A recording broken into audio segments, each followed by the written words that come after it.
Ladies and gentlemen, the man we welcome to the stage doesn't just speak because he wants to. He speaks because he was called to. Receiving life's messages is part of who he is, and spreading them is what he's meant to do. Without further ado, Wayne Looney.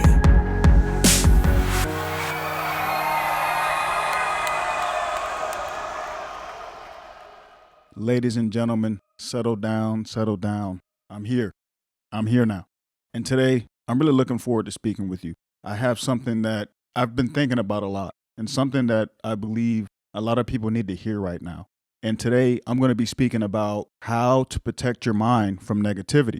I believe right now, especially in the world, that there can be a lot of negative things to focus on. And if you allow your mind to focus on those things, or you allow those things to come into your mind, you're really going to have a tough time seeing positive things in your life. And you're going to have a tough time seeing positive things in the world. And you're going to have a tough time being optimistic about life. So today, I'm going to be talking about protecting your mind. I'm going to tell you how you can protect your mind from those negative things. And when you protect your mind, how that allows you to view the world and view your life in an optimistic way, even when things may seem chaotic around you. When we talk about negativity, the important thing to realize is that there's many forms of negativity. Some negativity is outright negativity and you can tell right away, but sometimes you have underlying negativity that may not seem negative on the surface, but may be impacting your mind and your attitude and your energy in a negative way. First, let's talk about outright negativity. These are things that happen that you witness right away. You can tell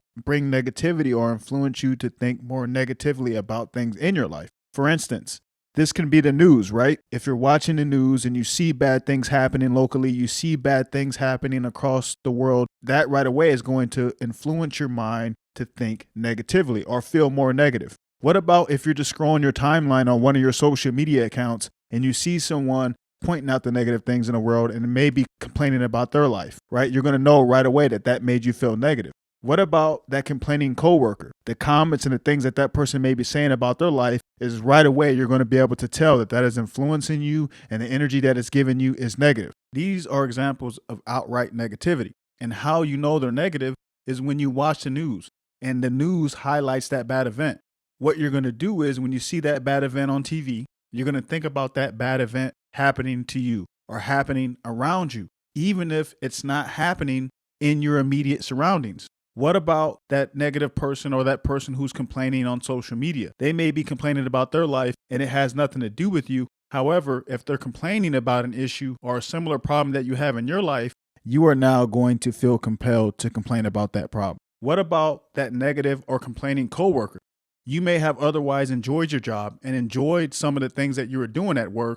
However, if you're around a person who's complaining about the job duties and what they're doing, that is going to influence you in your mind to start thinking about your job in a negative way. These are examples of outright negativity, and there are so many more like it. Now, let's talk about underlying negativity. Like I said before, these are the things that can be impacting your mindset, your attitude, and your energy without you even knowing it. That's because they appear to be positive or neutral on the surface, but they could be impacting your mindset in a negative way. Oftentimes, the things that are impacting our attitude and our mindset the most are coming from sources that we don't recognize as the culprit. Here are a few examples. Going back to social media, right? We talked about how if you see someone posting negative things, how if you see someone making negative comments or pointing out the negative things in the world, how that can be influencing your mind to think negatively. What about if someone is talking positive about their life? What if someone's posting pictures about all the things that they are doing or all the things that are going well for them? We may not know it, but that may be influencing our mind to think negatively. Why? Because we're naturally going to start playing that comparing game, right? We're going to start comparing that person's life to our own life. And that can cause us to start minimizing some of our own accomplishments and some of the things that we have going for us. And that is going to start making us feel like we're not good enough or that we're not doing enough. What about speculation? Sometimes we may speculate on how someone may feel about us or what they may think about us or what they may be saying about us behind our back. And before we know it, we are playing out an entire scenario in our mind where this person had said something to someone that we don't appreciate And we are now playing that scenario out in our mind where we're confronting that person on the things that they said. And we are creating all the same feelings and stress and anxiety as if the situation was real. And that situation may or may not ever come, and it may or may not even be true. Either way, it doesn't benefit us to speculate on things we have no way of proving. However, when we allow speculation to go that far, we are now impacting our energy and our attitude and our mood in a negative way, and we may not even know it. What about something as simple as letting your mind race? When a thought comes into your mind, you let that thought take over, and before you know it, that thought has transformed and turned into something huge, and now you've allowed a thought to manifest and to create anxiety and fear and stress and to start impacting your mind in a negative way. These are all ways that we could be impacting our mindset and our perspective on life in a negative way and in a major way, and we may not even know that we're doing it.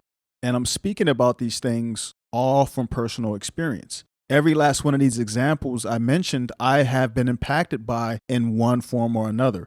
I've allowed the social media and the comparing games to get to me. I've allowed the negative comments that people have made on the same platform to get to me. I've allowed speculation to go too far. I've allowed thoughts to take over my mind. And a lot of times I wouldn't know that it was happening until after it was too late, when my mind, my attitude, my energy was already on that negative side. And I wouldn't know why I felt like that. And it wasn't until I started to take notice of the things that were impacting my energy and were impacting my attitude that I decided I needed to start protecting my mind and protecting my energy very, very seriously. The first thing that I had to realize in order to protect my mind was that thinking is a learned skill. Being able to think well and being able to think productively is something you have to learn how to do and something that you have to practice to get better at. This is something that meditation, time, and experience has helped me understand. And what I realized was just because a thought pops into your mind doesn't mean that you have to identify with it. And when I say identify, I mean that when a thought pops into our mind, what we do is we ask ourselves, why am I thinking this? Why is this coming into my mind? And that's identifying with it. And then we allow that question to spiral into so many other questions. And then it may turn into self-blame or self-shame for even having a thought. Over time, I've learned to stop that. I've learned to allow thoughts to come into my mind. And when they do, just allow them to pass. And if it's productive, then I can foster it. Then I can use that thought to turn into a great idea. Otherwise, if it's not productive and it's not beneficial to me, I've learned to let it go. Now, this isn't something that I perfected. I'm still a work in progress. This is something that I continue to practice. However, I can tell you by practicing it, it has saved me from so many thoughts that likely would have been detrimental or harmful to my mindset or to my attitude. That's why this was the first step for me in protecting my mind against things that could bring me negativity. The second thing I had to do to start protecting my mind was I had to stop speculating. I had to stop speculating on whether or not people liked me or what they may be saying behind my back. I also had to stop speculating on how certain situations could go. Like I said, when we speculate on how something could go or we start creating hypothetical situations in our mind, our brain does not know the difference between a hypothetical situation and a real life situation. So what we do is we start creating all those intense emotions as if the situation is real. And when we do that, we activate that little part in our brain called the amygdala. This is the part of our brain that is responsible for the fight, flight, and fear processing. And when we do that, we create these intense emotions, we create this adrenaline, and we create all these physical symptoms in our body that tell us that something intense or something that is putting us in danger is happening. And when we do that over the long haul, we create thought patterns that causes us to have an overactive amygdala. And when we have an overactive amygdala, it means that we are constantly pumping stress, fear, and adrenaline hormones into our body. And there's science that now proves that almost every disease that we develop later in life is due to stress. And we are creating that when we create thought patterns and when we speculate on hypothetical situations that'll likely never happen. So I had to stop my mind from doing that. I had to stop myself from speculating. I had to let go of other people's opinions. I had to let go of what other people may think about me. I had to let go of thinking about what someone could be saying. I also had to let go of how things possibly could go. And I had to say, you know what? I'm going to put my intentions out into the universe on how I would like things to go, but I'm also just going to keep an open mind and accept things how they are or how they turn out. And that has freed my mind, and that has allowed me to let go of some of that anxiety or that fear that we may create around possibilities. And that's something, like I said, just like not allowing a thought to go over. It's something that I continue to practice day in and day out. And I'm not perfect, but I continue to get better. And the more that I practice not speculating, the better I get, and the less energy and time I'm going to spend thinking about hypothetical situations that don't benefit me to do so. Lastly, and certainly not least, the thing that I did to start protecting my mind was I started paying attention and being more aware of the things that I was exposing myself to or my mind to that were going to impact me or affect me in a negative way. And social media fell into that category for me. So to protect myself, what I do is I actually view my timeline on all of my social media accounts very, very limitedly. I rarely view my timeline. And I do that to protect my mind from some of those negative people who may have negative comments or maybe pointing out some of those negative things in the world. And whenever I get the chance, I unfollow or unfriend people who are always negative. And that's not something personal to them. I just have to do what I have to do to protect my mind. Another thing that I do is that I set a limit using my phone settings on how much time I can spend on some of those social media apps. Not only does it stop me from wasting too much time on them, it also helps me protect my mind from being exposed to some of those negative things that people could be posting. Something else that I do is I avoid people or places where people are going to be that I know are only going to have negative or complaining things to say. Once again, that's not personal to them. I just have to do what I have to do to protect my mind and to protect my energy. And I have no reason to expose myself to people or situations that I know are only going to bring me negative energy. And I do that because I know my ability to maintain a positive and optimistic attitude is essential for my mental, my physical, and my spiritual health.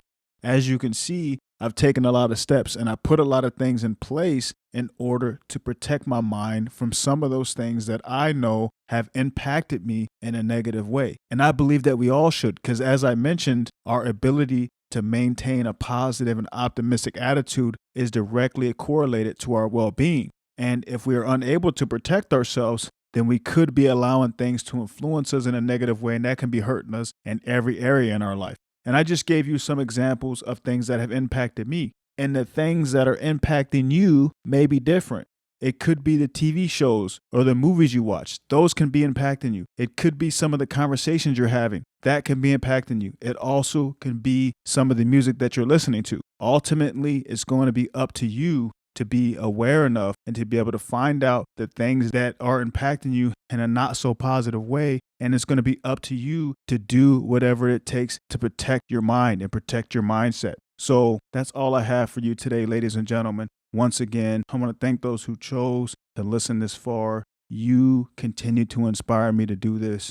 I hope this message encourages you and gives you the strength and gives you the power to be more aware of things that are impacting you and gives you the courage to do what you have to do to protect your mind. I really enjoyed speaking with you today. I look forward to speaking to you guys again next time. And until then, I'm out.